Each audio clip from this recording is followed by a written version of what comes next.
To summarize the book of Samuel into one sentence, we would say that it is the Lord's choice.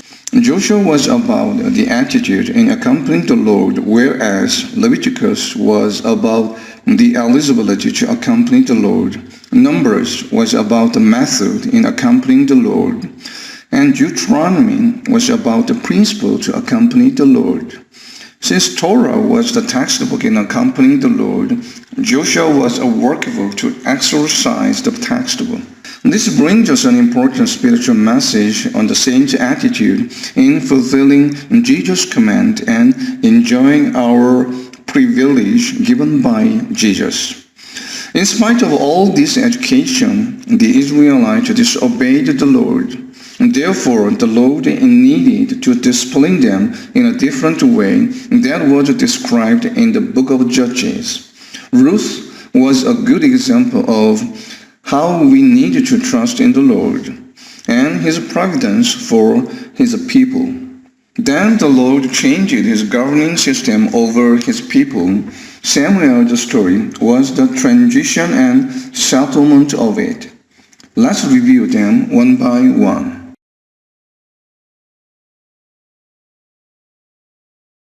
David's life. The majority of the book of Samuel was about him from 1 Samuel chapter 16 to the end of the 2 Samuel chapter 24 and 1 Chronicle chapter 22. To summarize David's life into one sentence, we could say that it was a roller coaster life.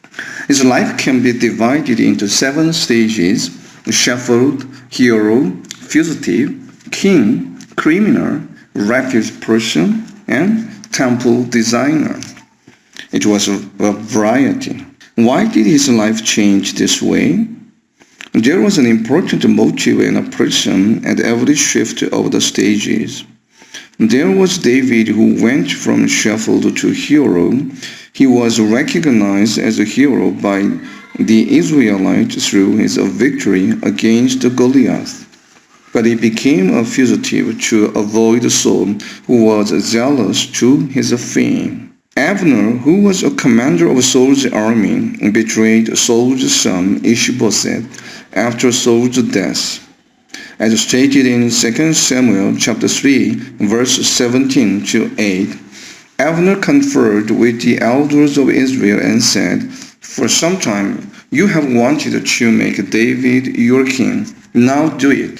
David became the king of Israel. David ruled Israel very well, but his status suddenly changed to criminal because of a woman. Who was she? Her name was Problem, Bathsheba, watching bathing woman. Of course, there was a spiritual reason for this. I guess this was a test by the Lord, because David disobeyed him by moving the ark into his own tent, not into the tabernacle at Gibeon that Moses had made. Then David greatly repented his sin before the Lord and recovered. But he had some trouble through his beloved son Absalom. Absalom attacked his father, and David ran away from his palace to save his own life from his son. Here again, the Lord restored David after his prayer. But David made a mistake again census. Through this incident, Araunah's threshing floor was chosen as the new place to build the Lord's temple instead of the tabernacle at Gibeon. From a spiritual point, the Lord cancelled the tabernacle made by Moses and appointed a new place for it to dwell through restoring David's mistake. But the Lord didn't allow David to build it, but to design and prepare it for his son Solomon to do it. His life looked like a roller coaster, up and down. Our life is also similar. Now let's go through his life step by step. Shepherd David. David was a shepherd, a brave man, spoke well, and was good looking. He was a harp player, and the best singer in Israel, as stated in 2 Samuel chapter 23, verse 1. These are the last words of David, the oracle of David, son of Jesse, the oracle of the man exalted by the Most High, the man anointed by the God of Jacob, Israel's singer of songs. What did David do? What was his profession? Look at 1 Samuel chapter 16, verse 21. He became Saul's armor bearer. Usually only the trusted people could become an armor bearer. We can presume that Saul trusted David. He was also the harp player for Saul. Whenever the Spirit from God came upon Saul, David took his harp and played. Then relief came to Saul, as stated in 1 Samuel chapter 16, verse 23. He was a brave shepherd, as written in 1 Samuel chapter 17, verse 35. When a lion or a bear came and carried off a sheep from flock, he struck it and rescued the sheep. He carried on three responsibilities: a shepherd, armor bearer, and harp player. Let's look at his faith. He meditated God's words and prayed day and night. We can guess how much he trusted in the Lord from 1 Samuel chapter 17, verse 37. He requested Saul to allow him to fight Goliath with faith in the Lord. He believed that the Lord always delivered him. Do you have this faith that the Lord will always deliver you under any situation in your life? Hero David. David became a hero of Israel through the victory against his enemy Goliath. The victory was brought by his attitude of faith and the Lord's grace. First, let's take a look at his attitude. He believed that the Lord would deliver him as a user, as stated in 1 Samuel chapter 17, verse 37. He went to his enemy in the name of the Lord, not with a sword, as written in 1 Samuel chapter 17, verse 45. And he wanted to teach people that the battle is the Lord's, as stated in 1 Samuel chapter 17, verse 47. David had a talent that he used to fight against his enemy with a stone, which had been built up by protecting his flock. And he was so brave that he ran and stood over Goliath without any hesitation and killed him, as written in 1 Samuel chapter 17, verse 51.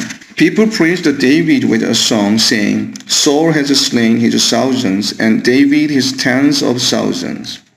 The most important factor of the hero was the Lord's companion with him. The Lord left Saul and was with David, as written in 1 Samuel chapter 18, verse 12. The Lord always accompanied David for his great success, as stated in 1 Samuel chapter 18, verse 14. Fugitive David. Since Saul was jealous of David, he continuously chased after him to kill him. But whenever David suffered from Saul, the Lord saved him with helping hands. Even while he was a fugitive, he got victories against his enemies. Let's take a look one by one. When David played his harp for Saul, Saul hurled a spear at David, but David eluded him twice, as stated in 1 Samuel chapter 18, verse 11. Saul suggested to David to bring 100 Philistines' foreskins for Michal's bridegroom. But David brought 200, as written 1 Samuel chapter 18, verse 25. Saul tried again to pin David to the wall with his spear, but David eluded him again. Then Saul sent men to David's house to kill him, but the Lord saved him with a helping hand, Michal, as stated in 1 Samuel chapter 19, verse 12. David visited Samuel, and they went and lived in Naioth, as mentioned in 1 Samuel chapter 19, verse 18.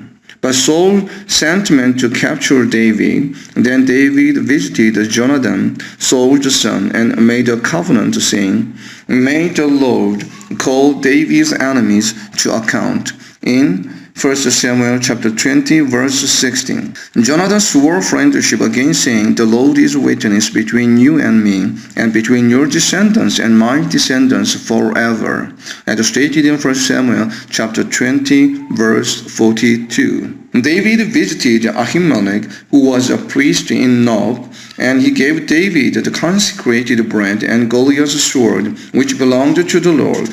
Saul's head shepherd Doeg reported Saul that David was in Ahimelech's house. Then David went to King Achish Gath, but he was so afraid of the king. Then he pretended to be insane, as stated in 1 Samuel chapter 21 verse 13. And David escaped to the cave of Adullam. His family went down to him there. All those who were in distress or in debt or discontented gathered around him, and he became their leader, as stated in 1 Samuel chapter 22 verse 2. This would be the model of church. The isolated escape to church and recovery and should be redeemed. This is the most important role of the church today. The cave of Adullam was our church. Saul commanded Doeg to kill 85 priests in Nob. At last, David made victory against the Philistines to save Keilah, as stated in 1 Samuel chapter 23 verse 5. David escaped to the desert of Maon, but Saul surrounded him, hence he could not escape from Saul. At the time, the Lord saved him through the Philistines who attacked Israel, as written in 1 Samuel chapter 23 verse 27. Hence Saul had to return to meet the Philistines. The Lord always helps us using others, which is the Lord's providence. We have to believe in it. We should not feel depressed when we face trouble. Rather, we should hope that the Lord will give us new gifts. Even though Saul tried to kill David, David didn't take revenge, but instead respected him. He spared Saul in the cave of the desert of En-Gedi, as stated in 1 Samuel chapter 24 verse 4. Saul loudly cried and regretted trying to kill him. David sung his feelings while he was in the cave, as stated in Psalm 57 verse 7. My heart is steadfast. O God, my heart is steadfast. I will sing and make music. The Lord blessed David and gave him a new wife, Abigail, who was Nabal's wife, as stated in 1 Samuel chapter 25 verse 42. The Lord killed her husband, Nabal, because he was against David, as written 1 Samuel chapter 25 verse 38.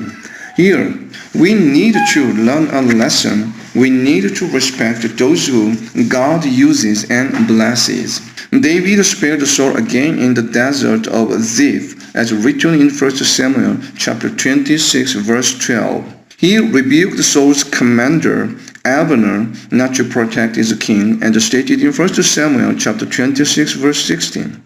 And David escaped to the land of the Philistines and settled in Gath with King Achish.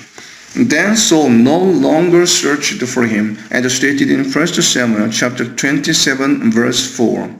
After a year and 4 months, David raided the Geshurites and Girzites and the Amalekites and pretended to attack Judah. Hence Achish came to trust David, as written in 1 Samuel chapter 27 verse 12. It is interesting that Absalom's mother was a daughter of Geshurite king. Absalom escaped to his mother's native place from David, as stated in 2 Samuel chapter 13 verse 37. Because of this, the Amalekites revenged David's household by capturing their wives and daughters, as stated in 1 Samuel chapter 30 verse 5. David recovered everything the Amalekites had taken, including his 2 wives, as written in 1 Samuel chapter 30 verse 18. David was the main character among 1 Samuel chapter 19 to chapter 31 under King Saul. It was the story not about King Saul, but about David's suffering. King David. After Saul's death, David went to Hebron and became king over Judah at the age of 30, as written in 2 Samuel chapter 2, verse 4. He ruled for 7 years in Hebron and 33 years in Jerusalem, as stated in 2 Samuel chapter 5, verse 5. In those days, Saul's commander made Ishbosheth a king over Gilead, Ashuri, Zezreel, Ephraim, Benjamin, and all Israel, as stated in 2 Samuel chapter 2, verse 9. There were 2 kings over Israel for a period after Saul's death. Let's see what David had done as a king over Judah and Israel, and his political talent. King over Judah. David took up the lament concerning Saul and Jonathan, even though Saul had chased him to kill, as stated in 2 Samuel chapter 1, verse 17. Rather, he ordered the men of Judah be taught the lament as written in 2 Samuel chapter 1, verse 18. It appeased the political enemy's hostility. David defeated the army of Ishbosheth, who was a son of Saul, and became a king over Israel in Mahanaim. David had 6 wives and 6 sons from each of them at Hebron. He got marriage of convenience with his wives. His beloved son, Absalom, was given birth by the Geshurite king's daughter, and Amnon by Ahinoam. The war between the house of Saul and the house of David lasted a long time, as mentioned in 2 Samuel chapter 3, verse 1. Ishbosheth rebuked Abner because he had a scandal with Saul's concubine. Then Abner got angry and betrayed him and went to David for a covenant, along with Michal, who was Saul's daughter. But he was killed by Commander Joab in his brother's revenge. David ordered people to mourn in front of Abner and wept aloud at Abner's tomb and fasted the day. Why did David do this? Of course, he sincerely mourned his death. But if you look at 2 Samuel chapter 3, verse 37, there might have been other reasons to why he did this. He probably wanted the Israelites to know that he didn't kill him, as stated in the verse. So on that day all the people and all Israel knew that the king had no part in the murder of Abner, son of Ner. Joab avenged his brother Asahel, who was killed by Abner in the battle, as stated in 2 Samuel chapter 2, verse 23.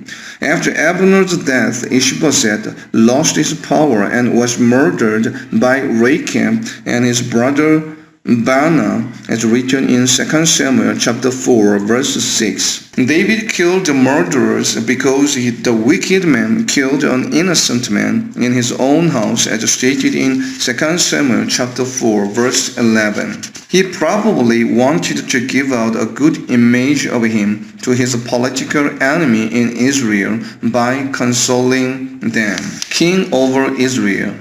At last, after a long time, David became a king over Israel. All the elders of Israel had come to King David at Hebron before the Lord, and they anointed David king over Israel, as written in 2 Samuel chapter 5, verse 3. Then David conquered Jerusalem through water shaft, as stated in 2 Samuel chapter 5, verse 8. David took up residence in the fortress and called it the city of David, as stated in 2 Samuel chapter 5, verse 9. David defeated the Philistines, who came after hearing that David became king over Israel. David tried to bring the ark to the city of David, but Uzziah died for his mistake. Hence he brought it to the house of Obed-Edom. Then later he brought it to the city of David with carrying it on priests' shoulders. As the ark entered the city of David, Michal, daughter of Saul, watched from a window. When she saw King David leaping and dancing before the Lord, she despised him in her heart. Because of her hate, she became barren by the Lord, and David left her. After David was settled into his palace, and the Lord had given him rest from all his enemies around him, he felt sorry that he lived in a palace while the ark remained in a tent, as stated in 2 Samuel chapter 7, verse 2. He wished to build the Lord's temple, but the Lord didn't allow him to do so, and only allowed his son to build it.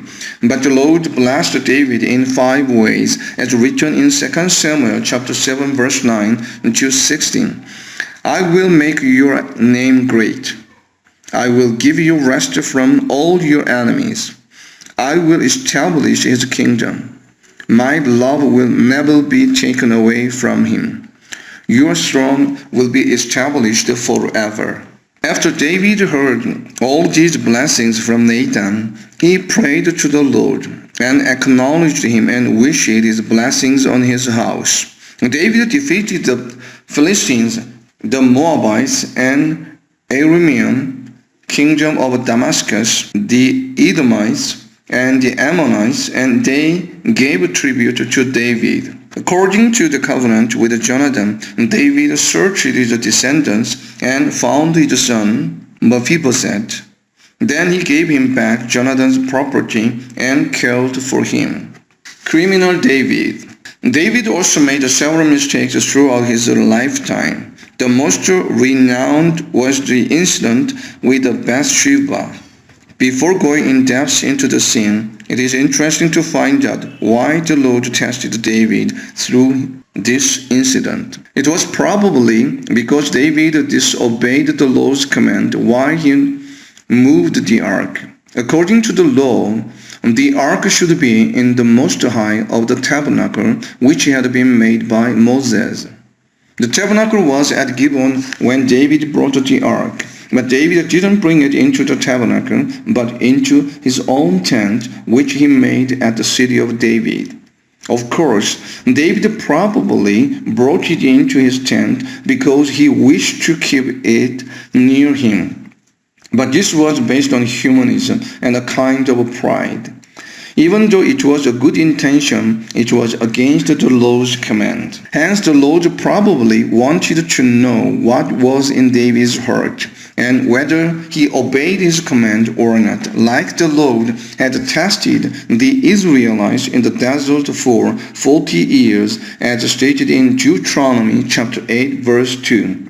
Remember how the Lord your God led you all the way in the desert these 40 years to humble you and to test you in order to know what was in your heart, whether or not you would keep his commands. We have to remember this, and that the Lord is the same today. When we are not humble before the Lord, he will test us through incidents surrounding us to check what is in our heart and whether we obey his command or not. Incremental temptation. Let's go back to the detailed procedure of David's sin. It began with his pride not to attend the battle, unlike he had always done before. When he became rich or influential, we should not forget and sustain our first intention. If he stayed in his room, nothing would happen.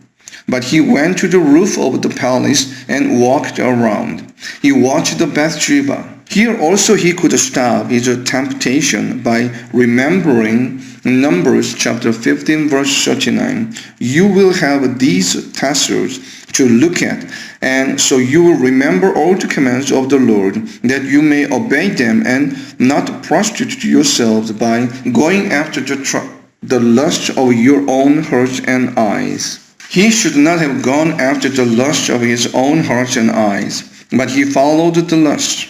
Then he sent a man to check her to satisfy his curiosity.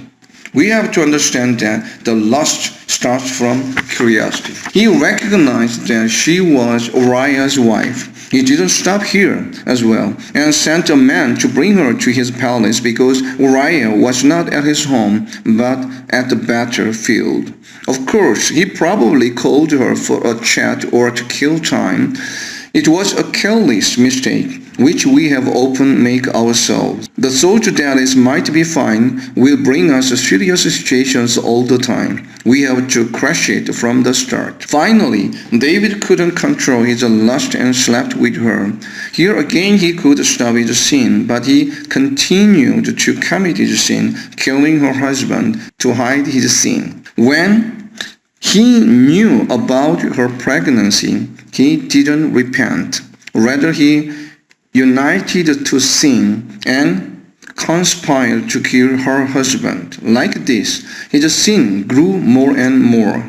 Let's take a lesson from this. Sin grows like this, unless we immediately repent and escape from it. David tried to manipulate her pregnancy, calling her husband home to sleep with her, but it failed. Therefore, he ordered Joab to send Uriah to the front line of the battle and got him killed there. Joab joined in this conspiracy to murder Uriah. This became a snare to David because Joab misused this to disobey David later. Therefore, David told Solomon to kill Joab as his will. Finally, David married Bathsheba. David's faults. Let's see other David's fault throughout his life. He couldn't stop his temptation during many stages of the incident with Bathsheba. He didn't repent when he saw Uriah's loyalty to him, as stated in 2 Samuel chapter 11, verse 13. He took the crown of King Rehoboam, which belonged to the Lord. All plunder had to be devoted to the Lord first. His other mistakes were related to his children. He didn't judge Amnon when he defiled his sister Tamar, and he didn't punish Absalom when he killed Amnon. And he was rather concerned concerning Amnon's death. These deeds were not worthy of the Lord, as stated in Matthew chapter 10, verse 37. Anyone who loves his father or mother more than me is not worthy of me. Anyone who loves his son or daughter more than me is not worthy of me. He should not have left his concubines when he had escaped to avoid Absalom, as written in 2 Samuel chapter 15, verse 16. All of them were raped by Absalom. He took a census in his old age and was punished by the Lord. When he died, he left a will for Solomon to kill Joab and Shimei, as stated in 1 Kings chapter 2, verse 5 and 8. Like this, David made a lot of mistakes, but he sincerely repented all the time and was redeemed by the Lord. Refuge person David. David paid back 4 times for his sin with Bathsheba, as stated in 2 Samuel chapter 12, verse 6. He must pay for that lamb 4 times over, because he did such a thing and had no pity. Bathsheba's son died, and Amnon raped his sister Tamar. Absalom killed Amnon, and Absalom raped David's concubines and died. This judge was decided by David, and the Lord did what he said, as stated in Numbers chapter 14, verse 28. So tell them, as surely as I live, declares the Lord, I will do to you the very things I heard you say. The Lord forgave him, as written in 2 Samuel chapter 12, verse 13, when he greatly repented, as recorded in Psalm 51, but punished him, as stated in Exodus chapter 34, verse 7, maintaining love to thousands and forgiving wickedness, rebellion, and sin. Yet he does not leave the guilty unpunished. He punishes the children and their children for the sin of the father, to the 3rd and 4th generation. The Lord always rewarded according to the deeds, as stated in 1 Samuel chapter 2, verse 3. Do not keep talking so proudly, or let your mouth speak such arrogance, for The Lord is a God who knows, and by him these are weighed. Why did the Lord punish David 4 times? Because he heard David judge for himself. The Lord always does what he hears, as stated in Numbers chapter 14 verse 28. As declared in Exodus chapter 34 verse 7, the Lord forgave our sin but punished us for it. The Lord punished his sons Amnon and Absalom as per his declaration in Exodus chapter 34 verse 7. Let's take a look at David's reaction to the incident. David fasted and prayed day and night when his son, who Bathsheba bore to him, was seriously ill, but he stopped his fasting immediately as his son died. Why did he stop his fasting right away? He probably recognized that death was the Lord's providence, and he obeyed and appreciated it immediately. David repented and confessed his sin, which was well represented in Psalm 51. He might feel that being said of the loss would be against the Lord. Therefore, he appreciated his son's death and stopped his fasting. David didn't punish Amnon and Absalom for their sinful deeds. He probably felt that their deeds were the consequence of his own sin. He was also persuaded by the woman sent by Joab to forgive Absalom. He took the crown of King Reba, which was against the Lord. He should have devoted it to the Lord. David's refuse. Let's take a look at the detail of Absalom's betrayal.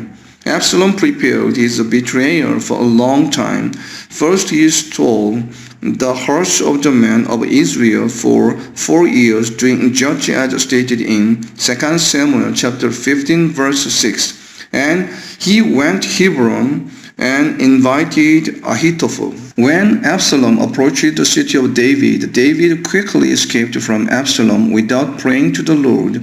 Ittai the Gittite also followed him. David sent the ark back to the city of David. He continued to go up the Mount of Olives, weeping as he went. His head was covered and he was barefoot, as stated in 2 Samuel chapter 15 verse 30. This reminds us to think of Jesus' way to the cross.